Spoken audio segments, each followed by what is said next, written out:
tuto créatif et cette semaine, c'était chose promise, c'était chose due. Je vous présente comment j'ai réalisé mon fond moche qui est devenu la carte de mon Valentin et je vais vous emmener avec moi faire de la patouille. On va partir de l'aquarelle et on va venir l'étendre sur notre feuille. Ça va nous donner un fond, comme je le dis, moche de chez moche et avec des tampons de texture, avec du ton sur ton, avec du stylo gel.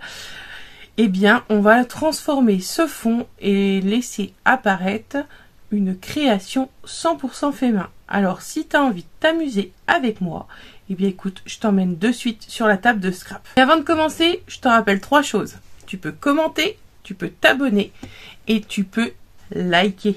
Eh bien allez, maintenant, direction la table de scrap et on se met au travail. C'est parti! Eh bien c'est parti pour la première étape. Vous allez prendre du papier qui supporte l'eau puisque nous allons jouer avec de l'aquarelle. Je vais vous faire un jus, donc c'est-à-dire de l'eau avec un petit peu de pigment et vous allez venir étaler sur la feuille. Le but, ça va être vraiment de faire des nuances. Donc vous voyez que je charge, je décharge. Je n'hésite pas à rajouter de l'eau, à rajouter du pigment pour créer, comme je les appelle, des fonds moches. Vous voyez que je mélange les couleurs. Donc clairement, sur cette carte, j'ai fait un fond avec 3 couleurs différentes. 2 nuances de rouge, un plus orangé et un rouge. Et vous verrez ensuite que je vais rajouter une aquarelle irisante, effet métallique, pour créer un petit peu d'irisé au milieu de ma production. J'alterne les couches, un coup en épais, un coup en fine couche.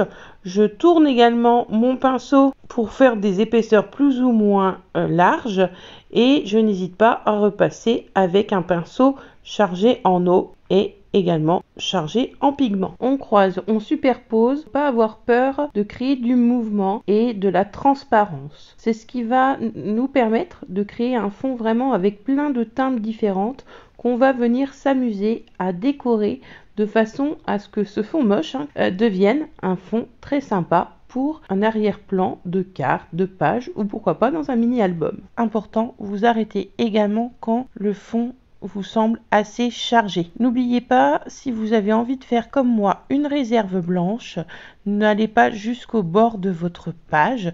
Après, tout dépend vraiment ce que vous êtes en train de faire, parce que si vous êtes en art journal, pourquoi pas badigeonner votre feuille d'aquarelle en totalité. Avant de commencer l'étape 2 qui va être la décoration, l'embellissement de notre fond, je vais venir sécher avec mon heat gun pour être sûr que tout est sec et que je puisse travailler sans tout abîmer. Je sèche devant, je sèche derrière et je peux alors me lancer. Pour travailler mon fond, je vais choisir une couleur rouge ainsi qu'une couleur blanche. La rouge va me permettre de faire du détail, la blanche de créer de la profondeur et bien sûr, j'aurai sous la main ma Versafine pour pouvoir faire du tamponnage également. À cette étape, ça va être à vous de jouer avec des pochoirs, des tampons de fond, pourquoi pas de la pâte à structure, tout ce que vous avez sous la main pour créer de la matière. Personnellement, je vais commencer avec mon pochoir avec des petits cercles que je vais venir estomper en blanc pour commencer à jouer sur la profondeur. Avec mon éponge, j'appuie plus ou moins pour faire des teintes différentes de blanc. Je charge, je décharge, un petit peu comme j'ai fait avec l'aquarelle. Et je vais venir déplacer mon pochoir sur l'autre moitié de ma page pour faire un rappel un petit peu plus bas. Maintenant, je viens replacer mon pochoir exactement au même endroit et ce coup-là, je vais prendre ma couleur rouge et je vais venir déborder sur le blanc. Comme ça, vous voyez que ça fait de la teinte et je vais faire exactement la même chose sur la deuxième partie. Maintenant, je vais utiliser un tampon de fond pour venir tamponner en rouge mes motifs. J'ai choisi un tampon de fond texte et d'ailleurs c'est un nouveau tampon Scraposphère qui rejoint la collection et qui a été imaginé, créé par Elodie Magnier. C'est un tampon qui parle des couleurs, des nuances et c'est un très joli tampon texte à avoir dans sa scrap room. Zut, je me suis égarée. Allez, je reprends mon tuto.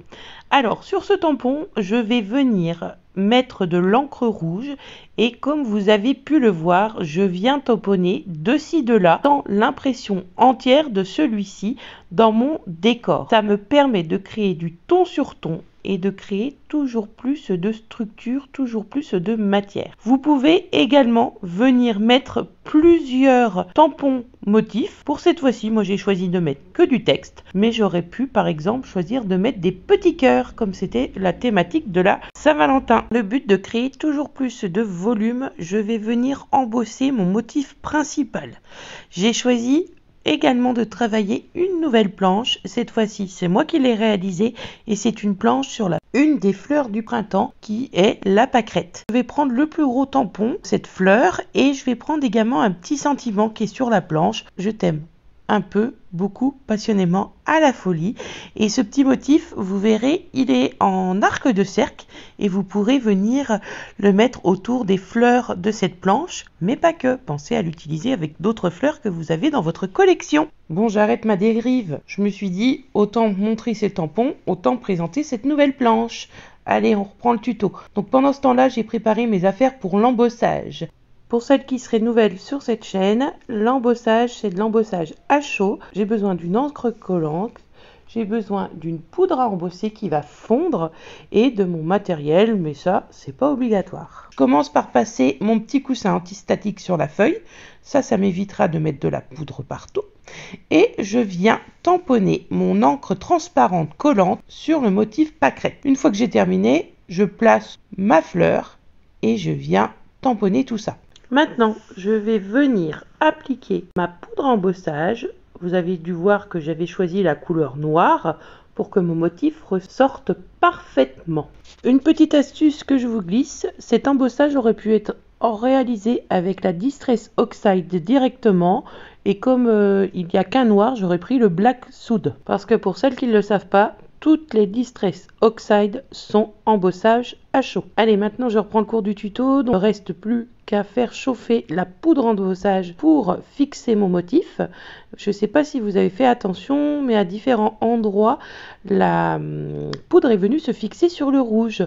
Donc je ne l'y ai pas enlevé, j'y ai laissé parce que comme ça fait des petites taches noires dans mon décor de Saint-Valentin.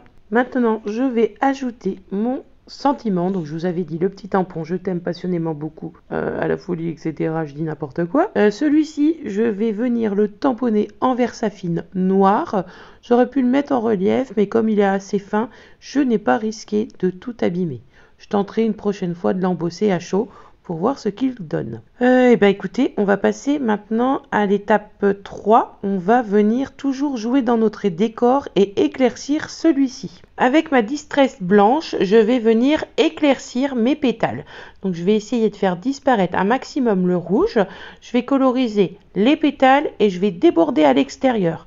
Comme j'ai embossé à chaud, ce sera hyper simple pour moi de faire réapparaître le noir de ma pâquerette. J'hésite pas à remettre une couche. L'important, c'est d'éclaircir la fleur pour la faire vraiment ressortir au milieu de mon fond. Je vais faire pareil dans ma feuille et également dans le petit bouton de ma fleur. Je vais reprendre un petit peu de mon jus d'aquarelle et je vais revenir mettre un petit peu de rouge au cœur de ma fleur et également sur le côté de ma feuille. J'hésite pas à repasser sur les pétales. Vous voyez que je crée vraiment de la nuance. Voilà, je mets un jus bien foncé que d'un côté et je vais faire pareil de l'autre côté de la feuille pour créer un peu d'ombre à ma fleur. Vu que c'est de l'aquarelle, je vais pouvoir m'amuser à éclaircir ou pas si ça me plaît pas. J'hésite pas à mordre un petit peu sur les pochoirs.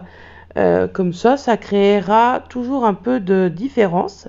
Et d'ailleurs, en parlant de pochoir, je vais venir directement, sans prendre de l'encre mais de l'aquarelle, badigeonner par-dessus mes petits cercles de tout à l'heure un motif sous forme de carreau. J'hésite pas à éclaircir mon aquarelle pour un effet essuyé. Et après, je reviens faire la même chose, mais avant, je tamponne avec mon torchon. Comme ça, effet essuyé, sans mettre du blanc. Là, c'est vraiment l'aquarelle qui prend son rôle de transparence. Je déborde un petit peu sur la marge blanche que je m'étais laissée et à nouveau, j'essuie. Donc là, vous voyez que j'ai créé de la nuance par-dessus mon fond aquarelle, par-dessus mes pochoirs et également par-dessus mon tampon texte de fond. Je vais reprendre un stylo gel blanc. Ce gel blanc, je vais venir l'atténuer un petit peu au doigt dans le cœur de ma pâquerette et après je vais m'amuser à faire les contours de mon tambour. Bon, vous voyez que ça donne tout de suite un relief particulier à mon dessin. Les motifs que je viens de réaliser avec mon pochoir, et ben je vais venir les souligner au gel. Donc on fait vraiment des traits à main levée, hein, rien de régulier. On fait au feeling et on crée la matière. Je vais faire la même chose avec mes petits cercles. Mes petits cercles, je vais venir les détourer. Alors pas entièrement, je vais laisser du vide exprès, vraiment pour créer la profondeur. Maintenant, à l'aide d'un crayon noir, je vais venir tracer à main levée le contour de ma carte. Pour ça, je vais me mettre dans la réserve que j'ai laissée en blanc et avec un feutre noir, vous prenez la largeur que vous voulez, le mien fait 0,8 et je viens tracer mon cadre. Donc je rajoute des traits, j'en rajoute vraiment plusieurs les uns sur les autres, je superpose pour créer mon contour et bien faire ressortir ma fleur. À présent, je reprends mon stylo gel blanc et je vais venir m'occuper à nouveau du cœur et des pétales.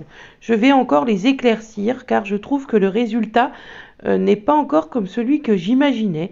J'ai besoin que ma pâquerette ait vraiment ses pétales, blanches. Donc je n'hésite pas à venir les coloriser et à venir les faire ressortir sur ce super décor. Allez, on va mettre la petite touche finale. Maintenant, à l'intérieur de mon fond, je vais venir tracer des droites à l'horizontale et à la verticale pour créer toujours un petit peu plus de matière. Je vais également venir les superposer, par exemple, sur le pochoir des cercles. Et pareil, horizontale, verticale. J'en mets un petit peu partout, sans trop appuyer la mine pour qu'elle délivre un tout petit peu d'encre. Si je trouve qu'il y en a trop, voilà, je passe le doigt et ça s'estompe. Et voilà, la fin arrive. J'ai terminé mon fond, je suis satisfaite du résultat et je vais venir monter ma carte sur du papier noir pour que le rouge éclate sur ce fond.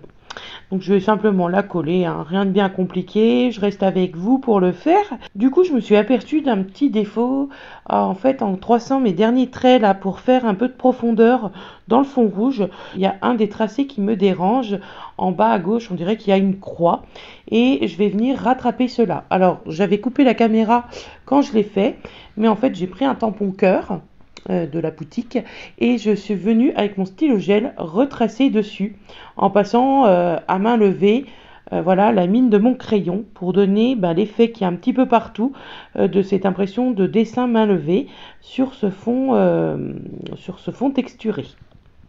Donc voilà le résultat, je vous le montre en gros plan. Bon, il n'y a rien de compliqué, mais je trouve que c'est bien mieux comme ça et en plus comme c'est une carte de Saint-Valentin, un cœur, ça s'y prête parfaitement. Ce tuto est à présent terminé et j'espère que les explications te permettront de t'emmener du côté de la patouille pour laisser libre cours à ton imagination. Ce fond, je l'ai utilisé pour de la carterie. Tu peux l'utiliser pour plein de choses et comme je l'ai dit dans le tuto, en art journal. Et tu pourras faire de super créations, idées en te laissant aller au feeling de tes envies. Eh bien écoutez, il ne me reste plus qu'à te souhaiter une très belle journée, de belles créations et je te dis à très vite pour un nouveau tuto créatif. Allez, ciao ciao, à bientôt.